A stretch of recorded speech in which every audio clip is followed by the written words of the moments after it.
Projeto 20 anos Educação Ambiental, entrevista de história oral realizada na Biblioteca do Centro de Memória de Educação de Praia Grande, Porto Aprendiz, no dia 10 de maio de 2017, pelo entrevistador Rafael da Silva e Silva, com o senhor prefeito Alberto Mourão, às 9h05. Prefeito, poderíamos começar com seu nome completo, sua formação, sua atuação política e profissional? Meu nome é Alberto Pereira Mourão, eu sou empresário da construção civil, minha formação é em ciências contábeis, direito. Comecei na cidade como vereador, vice-prefeito e estou no 5º mandato como prefeito da cidade. Na década de 90, na prefeitura a gente tinha a Secretaria de Desenvolvimento Urbano e Meio Ambiente. Como que surgiu essa preocupação de vincular as questões ambientais à educação, essa preocupação de ter uma educação ambiental aqui na cidade? O primeiro governo que eu liderei a partir de 93, né? A gente fez fizemos uma reforma administrativa. O objetivo era dar uma nova dinâmica à administração do ponto de vista de planejamento de médio e longo prazo. Não pode se pensar só no hoje, né? Isso é muito ruim para o país. O país não tem um plano de 5 anos, de 10 e de 25. Ele efetivamente vive administrando o dia a dia. Isso para uma sociedade é perverso. E a ideia era se reestruturar e pensar em todos os setores. Porque você faz planejamento, toda ação tem uma reação, é um processo natural da vida. E a gente precisava estruturamos a Secretaria de Planejamento e ela teve a preocupação de também já começar com um projeto ambiental. Até criou-se na época um projeto de aprendiz na parte de jardinagem, que era para despertar a questão ambiental por eles, né? A ideia de que eles tivessem esse contato no começo, que era o Patrulheiro do Verde, né? Uhum. Acho que eu diria que começou tudo ali no Patrulheiro do Verde em 93. Para que aquele cidadão no futuro já começasse, né, a ter esse contato direto com a questão ambiental e ele pudesse fazer esse um elemento transformador, levar essa ideia para dentro de casa, como ele participava, leva para o seu meio. O homem é um produto do seu meio, né? A relação que ele tem com as pessoas dentro de casa, dentro fora de casa, no ambiente da rua, dentro do colégio, em todos os setores. Ele vai se moldando a partir disso. Se você convive com pessoas que têm uma visão crítica de sociedade, acho que você passa a ter uma visão também melhor da sociedade para ser contestador. O homem tem que começar a aprender a pensar. Ele não pode... 2 2 são 4, mas por quê, né? Você tem que forçar o ser humano a pensar, porque ele vai buscar muito mais respostas, né, para as suas dificuldades. Então, o projeto começou praticamente, eu diria, com a Patrulha do Verde. E que depois foi, né, paralelo a esse processo, a educação, como vem se estruturando todas as áreas. A educação especial começou num projeto bem embrionário lá atrás, né, de um departamento, de uma divisão, como a questão ambiental. E ela é fundamental. A sobrevivência do homem está no buscar o equilíbrio dentro da terra. Certo. A Patrulha do Verde é anterior, então, à criação do Departamento da Educação Ambiental. Foi o primeiro projeto de 93. Como que era esse projeto da Patrulha do Verde, mais detalhadamente? Assim, como surgiu? Quais eram as ações que se realizavam? Os adolescentes, eles tinham... Nós tínhamos um departamento de manutenção de áreas verdes na cidade, e a gente percebeu que a gente podia usar essas crianças para estarem ali mexendo, conhecendo um pouco de como é que você mexe com a terra, a questão da qualidade dessa terra, como a planta, como poda. Então ele tinha um processo, ele tinha que estar na escola e tinha que depois vir um meio expediente para essa patrulha. E ele chamava de Patrulha do Verde, que era o nome que se achou naquela época, mas ele plantava, ele fazia poda do que ele plantava, ele replantava em outro lugar aquelas mudas que se criavam. Ele tinha um processo ali, né? Mas era mais de um processo de aprendiz, né?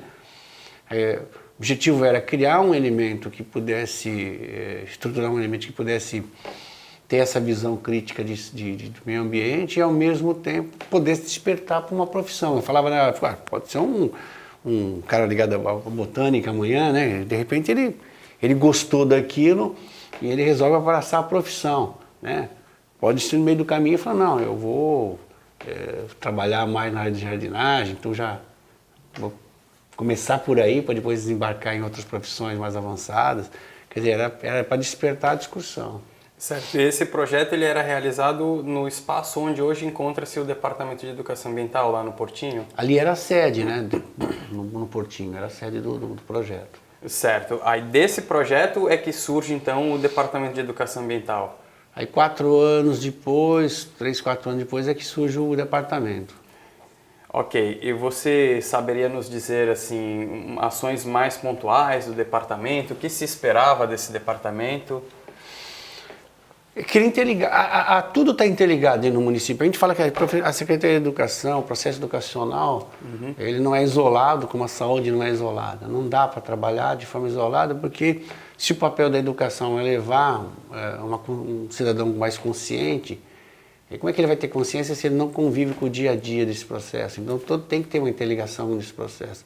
Não pode falar em saúde se ele não tem noção que ele cuida da saúde dele, ele não é um médico, é ele que cuida da saúde dele. A partir do momento que ele tem comportamentos diferenciados, ele vai ser um ser humano melhor lá na frente, mesmo independente do processo de saúde. Porque o que você vai curar, tentar curar o defeito da máquina que ele não cuidou dela, né, adequadamente, pelo comportamento que ele teve. No meio ambiente, o processo é o mesmo. Nós, às vezes, estamos recuperando ou fazendo leis para evitar uma coisa que devia ser de forma natural, né, para a gente. O que a gente fez é que, cada vez mais, tanto o Departamento de Educação e Meio Ambiente, se aproximasse mais do dia a dia da administração. Certo. Aí depois do prédio, que é onde aconteceu o departamento, a gente tem a inauguração de um espaço maior, né?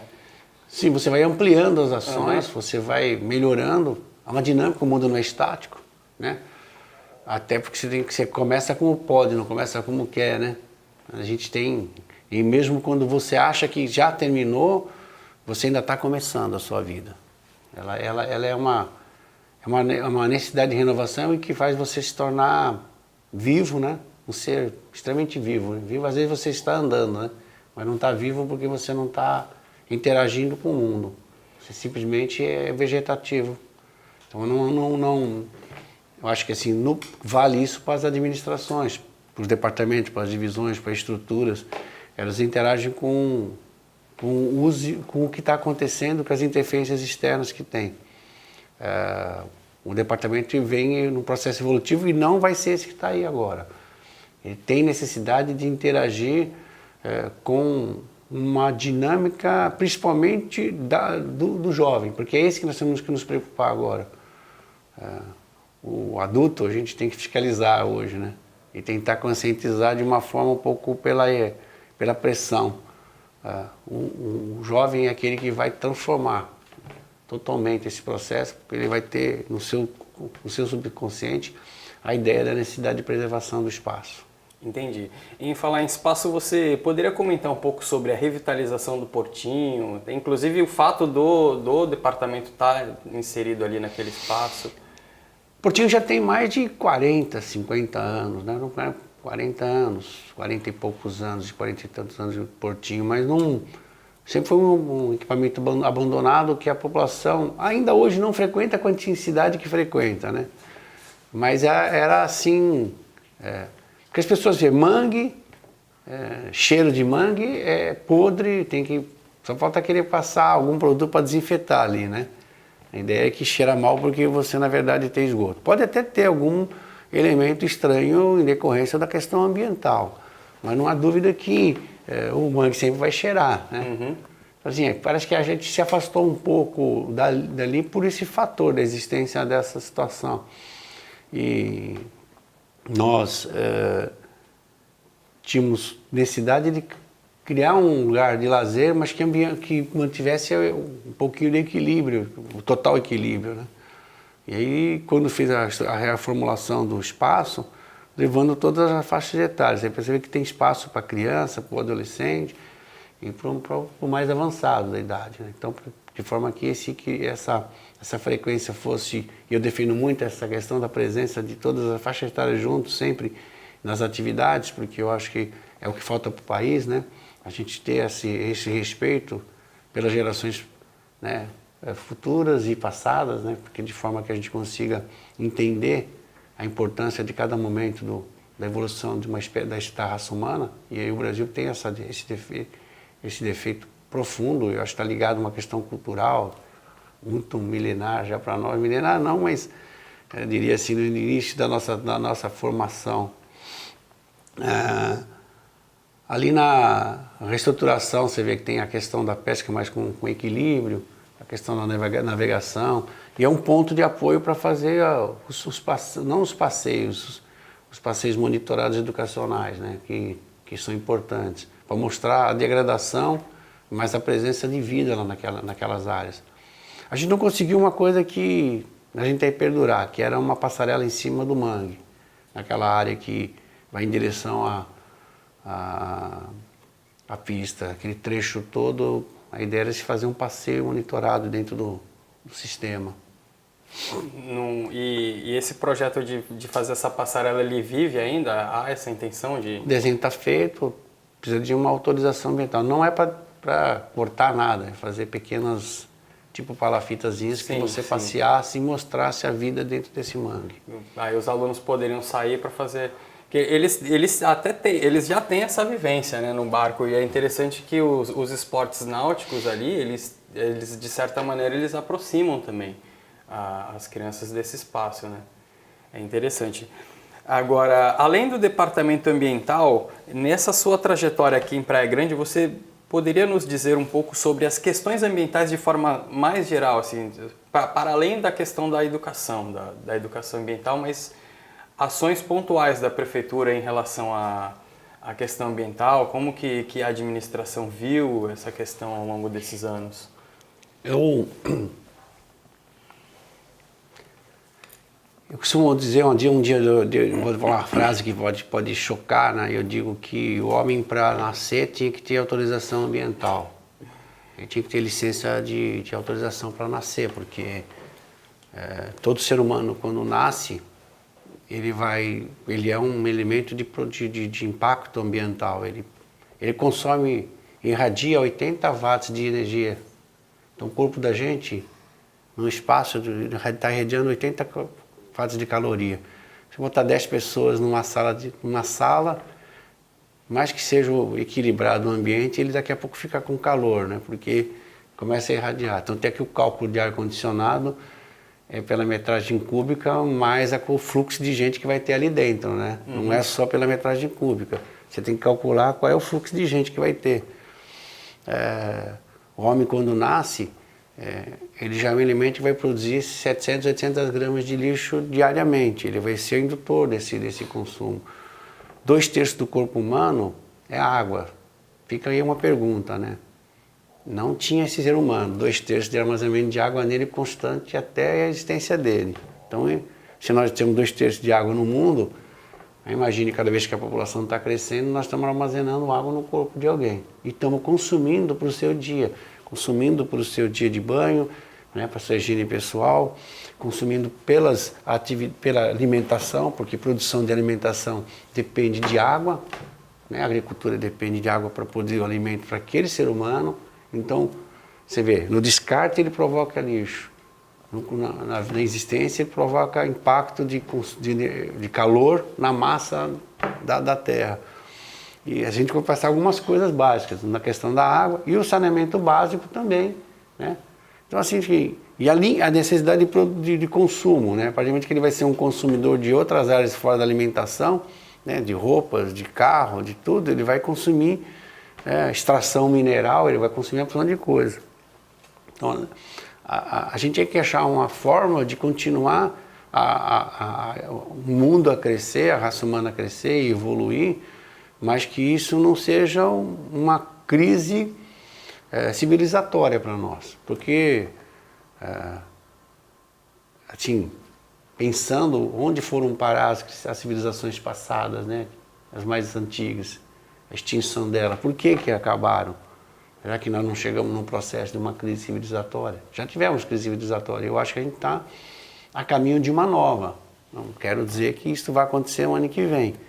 Mas para uma sociedade, para uma evolução de um mundo, 100 anos, 200, 300 anos, é amanhã, né?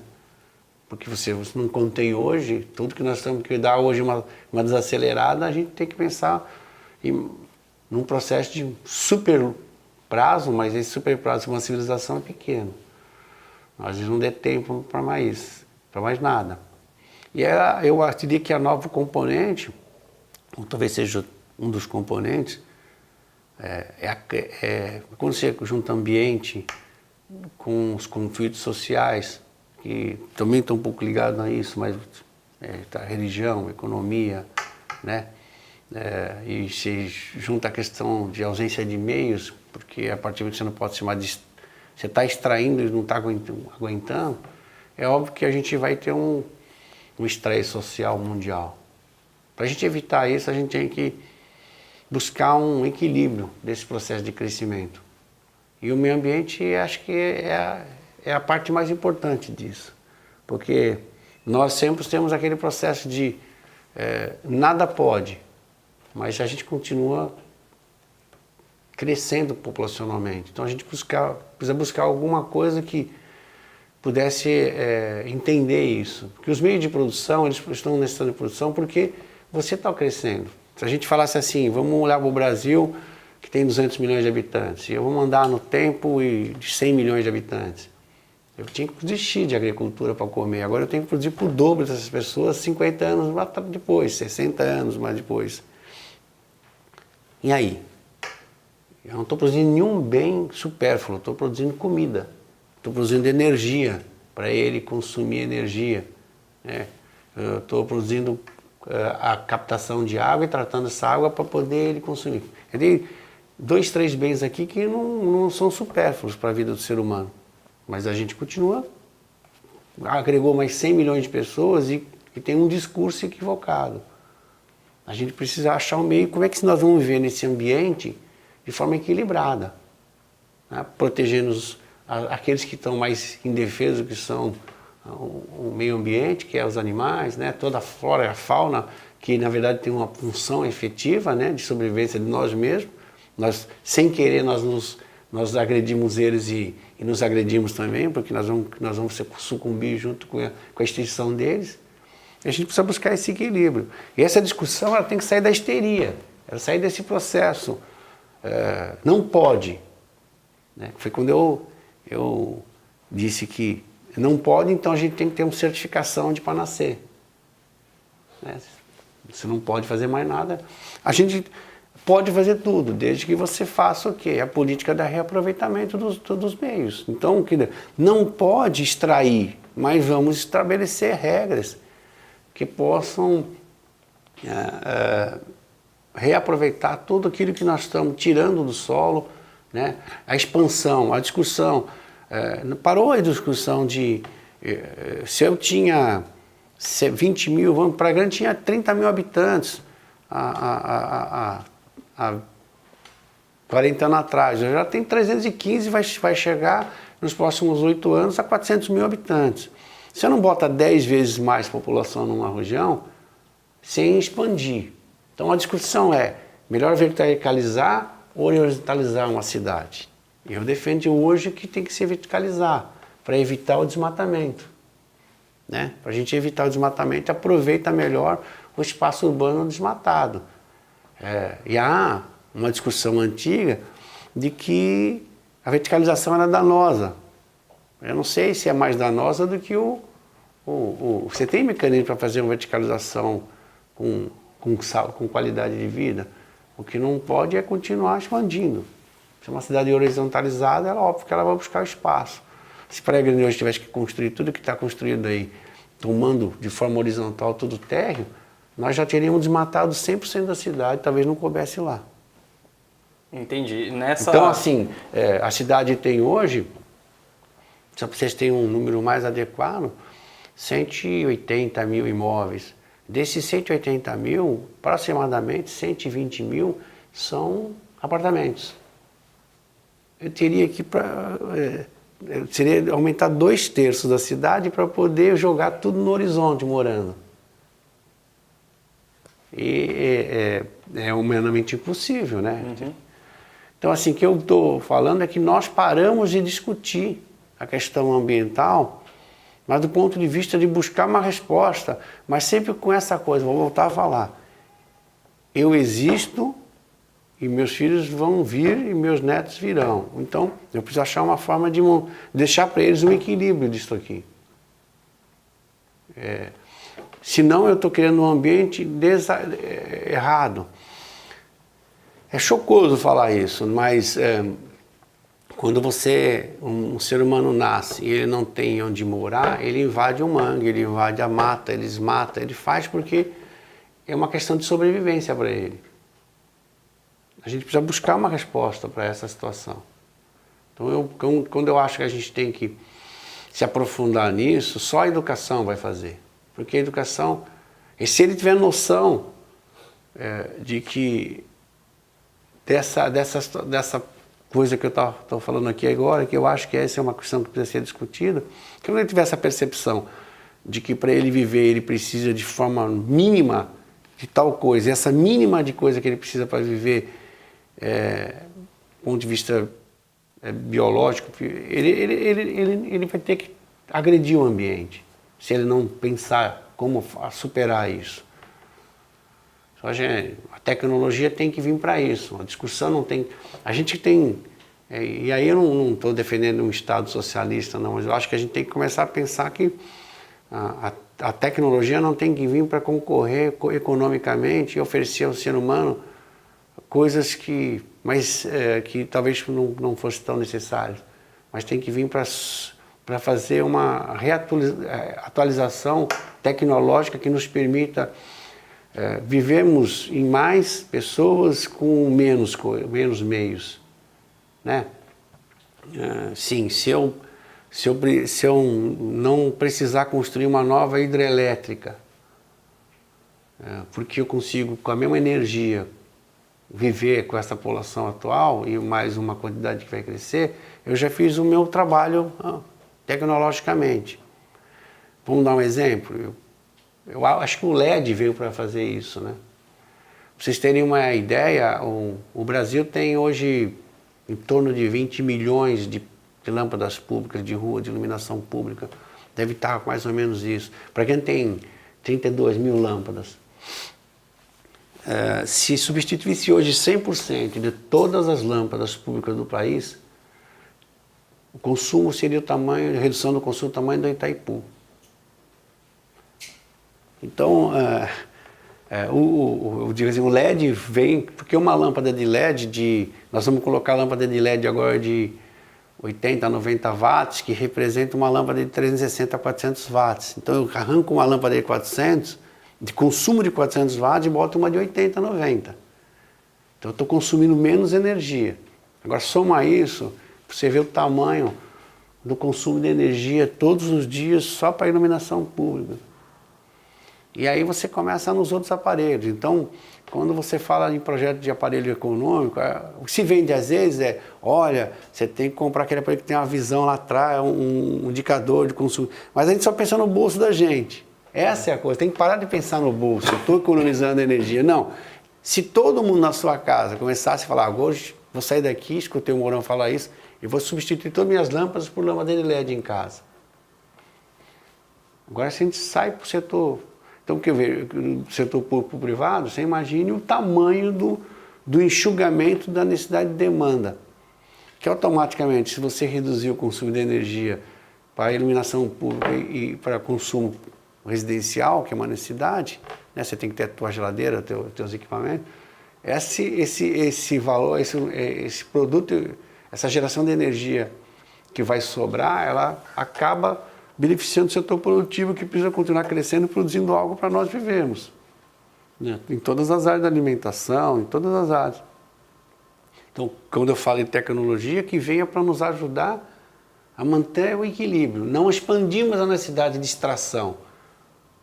Porque quando você vai lá, quer fazer uma nova hidrelétrica, você tem que alagar, você tem que impactar no meio ambiente. É a questão também que eu defendo na questão do lixo, né? Hoje tem tecnologia que é pirólise de óleo continuada, que ela praticamente ela acaba com 98% de todo o resíduo sólido. Tem um alto custo? Tem. Então a sociedade precisa discutir. É tirar dinheiro do BNDES para financiar, né, a compra de uma empresa de comunicação, como foi feito no passado, né, nesse país. A gente dá dinheiro do BNDES para comprar uma empresa que não tem um fim específico de ajudar a equilibrar a necessidade de ampliar as ações na área de meios para a gente sobreviver. Eu acho que no papel do BNDES não está cumprindo o seu papel adequado, né? Porque era mais fácil ele chegar e falar, eu vou financiar projetos que efetivamente possam ajudar um homem a melhorar a sua vida, a condição de vida, sem necessariamente aumentar a extração de meios. E aí é que entra o financiamento para as usinas de lixo. Quer dizer, elas não ficam em pé do ponto de vista do ponto de equilíbrio econômico, né? Porque quem põe dinheiro quer receber de volta, né, tanto o capital principal como o desembolso do juros do capital empatado. Nessa conta fica pesada, a sociedade não consegue pagar, mas se você subsidiar a parte desse projeto, através de juros baixos, né, esse equilíbrio vai acontecer. Também a tecnologia de novos equipamentos que avançou bastante. Uma usina hoje está custando 30% do que se falava no passado. Mas ela pode ter um impacto grande. Por que eu falo da usina? Porque quando eu falei no início que a gente gera 800 gramas de lixo diariamente, eu preciso levar para algum lugar. Vou jogar no aterro que vai criar um impacto ambiental ad eternum, né? Se eu pegar esse material e tratar ele, eu vou gerar energia. Mas para eu sair, dar o arranque, eu preciso de pôr o dinheiro. Então, se eu preciso de 100 milhões para colocar ali, eu preciso que existam 100 milhões com juros adequados. Mas o impacto que ele vai criar no meio do ser humano, do entorno da vida das pessoas, numa comunidade, é enorme. Porque você vai não só gerar energia com aquela solução técnica, né? E aí ela vai se autoequilibrar, mas mais importante que isso é que você não vai ter que enterrar lixo em algum lugar e criar um impacto. Então é com essa visão de sociedade que a gente tem que trabalhar. Eu não posso, e eu tenho falado até em algumas reuniões, junto aos órgãos responsáveis pelo controle, eu brinco que quem casa quer casa, né? E quem nasce precisa viver. Então, não há dúvida que a gente tem que achar instrumentos para montar esse equilíbrio, tanto no ponto de vista tecnológico como financeiro, para poder não entrarmos naquela crise civilizatória que nós estamos achando aí, que ela já começa a pontuar, né? As crises na Europa, as crises na África, né? Os países que a gente está vendo por aí, todos os conflitos, né? Já começamos, nós nos unimos no mundo globalizado. Agora a gente começa a dizer que não queremos nos globalizar mais, como se isso fosse possível hoje, né? É possível. Pega um tiro de canhão em cima de um satélite de transmissão e a gente acaba com as transmissões de comunicação entre os povos. Proíbe todos os aviões de levantarem voo e ir para um país para o outro, né? E vamos colocar navios de baixa velocidade para a gente levar 6 meses para chegar no outro país e aí a gente se isola cada um no seu continente, né? Não existe essa possibilidade. Existe parar com esse radicalismo e fazer uma discussão menos acalorada e não achar o culpado. O culpado somos todos nós. Achar que não é, eu devo estar consumindo algo que não devia consumir, como todos nós também, né? E às vezes é por falta de opção, não porque eu queira. E ninguém quer sentar para discutir. A questão é sempre econômica. Eu vou produzir mais, mas não vou ter. E aí a gente começa a criar selos. empresa tal, amiga do meio ambiente, mas será que é amiga do meio ambiente? É mesmo. Nós viramos, o marketing ambiental virou isso, não há uma... eu acho que a gente devia ter uma auditoria independente de um órgão da ONU, alguma coisa, quando alguém colocasse uma propaganda que aquela multinacional ela tem um compromisso com o meio ambiente, se auditar ela primeiro. Não é uma auditoria de fachada, mas uma auditoria que mostrasse que é real a preocupação dele. Ela não é só de maneira de levar uma mensagem para o consumidor. E você acha que essas questões é possível chegar na educação, na sala de aula? É na educação que ele vai começar. Se você não criar um ser humano pensante e consciente, não vai. Sim, eu acho que o método construtivista faz o cara pensar, né? Ele tem que ser um ser crítico. Se ele não for um ser crítico, não vai a lugar nenhum, né? Uhum. Eu vou contar uma coisa que me contaram essa semana, que é engraçada, né? Uma pessoa já com uma certa idade, mas que ele falou de um professor dele, né? Ele resume um pouco dessa história, né? Ele até era aluno da Mackenzie, há muitos anos atrás, e o professor de matemática chegava em sala de aula e passava 3 ou 4 problemas, botava na lousa e para eles resolverem. Aí um dia chegou lá o professor para no dia seguinte, ele perguntou qual era o resultado que eles tinham achado. Os alunos falaram, 5, 6, 7, 8, 10, está tudo errado. Mas como está errado? Não tem solução ao problema.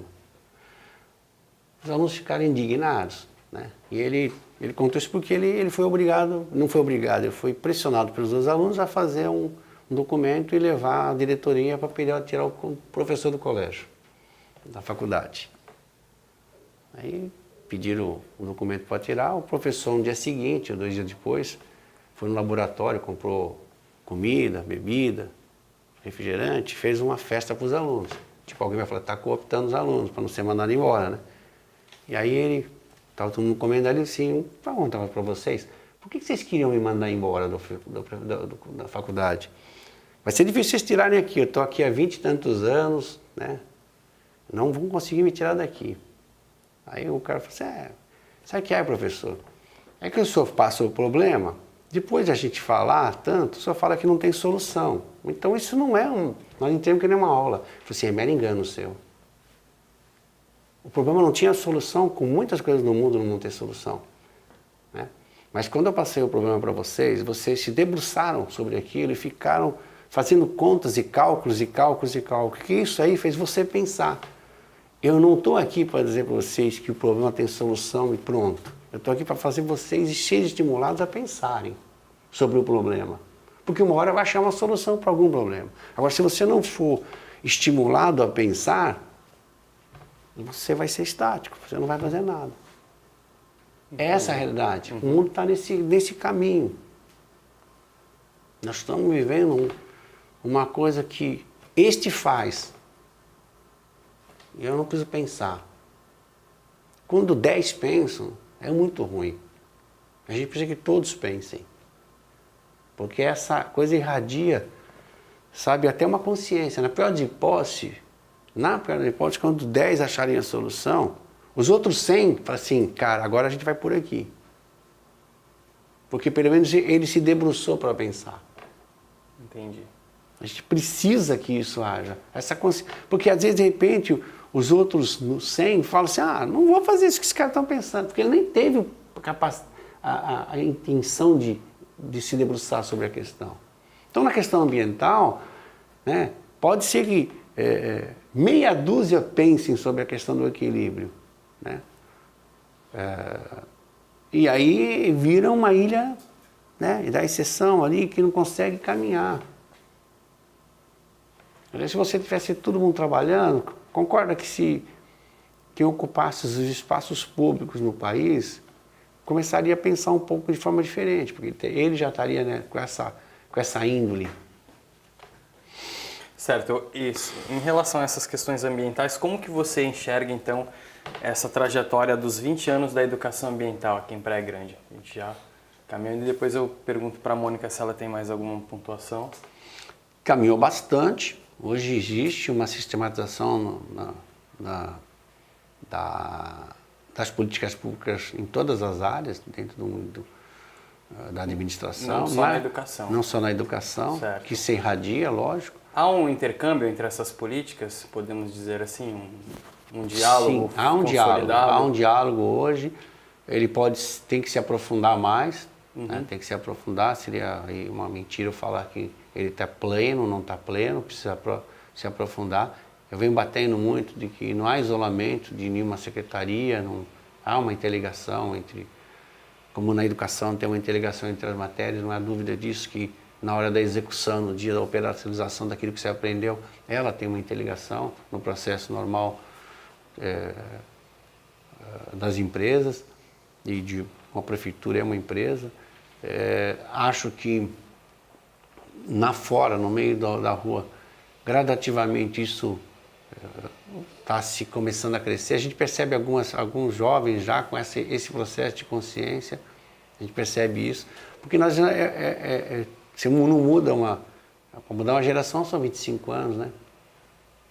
Mais 25, você reciclar todo esse processo, nós vamos levar muito tempo. Aquilo que eu falei no começo, aos já formados, do ponto de vista físico, só a fiscalização e a pressão. As gerações futuras é a educação, que aí é o tempo de transição que a gente precisa. Acho que a gente conseguiu evoluir bastante.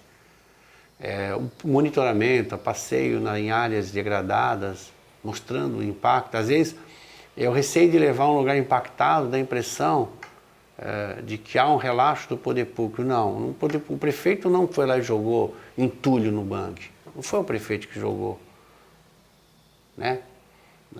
Foi o cidadão que catou uma caçamba de lixo, de entulho de RCC da Construção Civil, e achou que mangue é lugar de cheirar mal, é lugar de descarte. De descarte. Então, joga lá no mangue. Não era assim que se falava antigamente? Joga lá no mangue. E a partir do momento que você leva desprovido da crítica ao governo, e sim à sociedade, porque crítica à sociedade, né? Eu não pego geladeira e jogo no rio. Eu não pego fogão e jogo no mar. Entendeu? Eu não sou eu sou... mas a prefeitura tem que recolher. Há agentes e meios para fazer isso. Mas se tiver consciência, não vai acontecer. Não precisaria ter esse gasto, né? Esse gasto. Que gera impacto ambiental, esse gasto. Quando você pega o processo educacional e faz ele chocar com isso, né? Nós, essa semana, estamos fazendo deflagrando uma operação policial, pesada por determinação minha, e falei que ia para pegar e levar para a Delegacia de Meio Ambiente. Por caçambas de entulho de construção civil jogada no fundo da Vila Antártica. Você olha lá, é chocante, mas eu não tenho culpa, eu como prefeito. Entendeu? Mas se levar a criançada lá, do bairro, para conhecer aquilo e mostrar o impacto que está acontecendo e o que pode provocar na vida dele, porque ele acha que ele não vai ser atingido por aquilo. Mas ele está com 7, 10, 15 anos. Ele será muito mais atingido que nós por aquele processo. Aí talvez ele comece a irradiar ali uma fiscalização. Ele tem que ser fiscal, ele tem que fotografar, ele tem que telefonar para poder... E o cara, quando ele começar a ser apertado, ele não vai fazer mais. A gente precisa fazer essa coisa. Então, acho que a educação pode ajudar, mas sair do âmbito da crítica ao governo. O governo somos todos nós. Não tem como. Entendi. A gente caminha para o final da entrevista. Eu gostaria que você concluísse apontando, de repente, futuros projetos e faz uma conclusão da entrevista. Acho que a criação do departamento, como todo projeto como essa, tem que começar pequenininho, né? Para poder sentir a as necessidades gradativas. Eu acho que ele cumpriu o seu papel, vem cumprindo. Volto a falar, não é estático, não deve ser, senão estaria contradizendo aquilo que eu tentei falar aqui, principalmente na cidade do ser humano, ser posto a pensar. O que eu acho é que a gente tem que avançar mais no processo, principalmente daqueles áreas da educação que nós não temos jurisdição, dentro da rede municipal. A gente, fora da rede municipal, a gente não acaba influenciando e tem o potencial, tem um volume muito grande ainda. Eu acho que tem que avançar nesse processo, aí como projeto de Estado, né, poder, do ponto de vista de governos, a Secretaria tem que pensar um pouco como interagir com essa rede estadual e privada. Particular. Nós estamos falando aí em quase 20 mil alunos, são 15 mil jovens, né, que não fazem, talvez não estejam abraçando de forma sistêmica esse processo. Então, uma das coisas que precisa ser discutida ainda esse ano é como nós atingimos e monitorarmos o trabalho que eles estão fazendo, se estão surtindo efeito ou não dentro da rede pública, porque ele faz parte do processo de cidadão. E a educação, mas isso é um projeto da Secretaria de Meio Ambiente. Não. Ela não vai, ela pode até estar trabalhando junto, mas ela não vai colocar um fiscal dentro do colégio para saber se o aluno está tendo a adequada informação e participando de projetos. A gente oferecer talvez a participação e ampliação dos nossos projetos para essa rede. Para abranger essa rede também. Porque se a gente tem certeza de que tem que mudar a cabeça desse adolescente, dessa criança, desse aluno, para ele ser um adulto mais consciente, no processo de entender a questão ambiental, um pouco daquilo que eu falei no início, a gente precisa entender que não pode segregar 20% da população escolar. Tá certo. Mais alguma coisa, prefeito? Muito obrigado.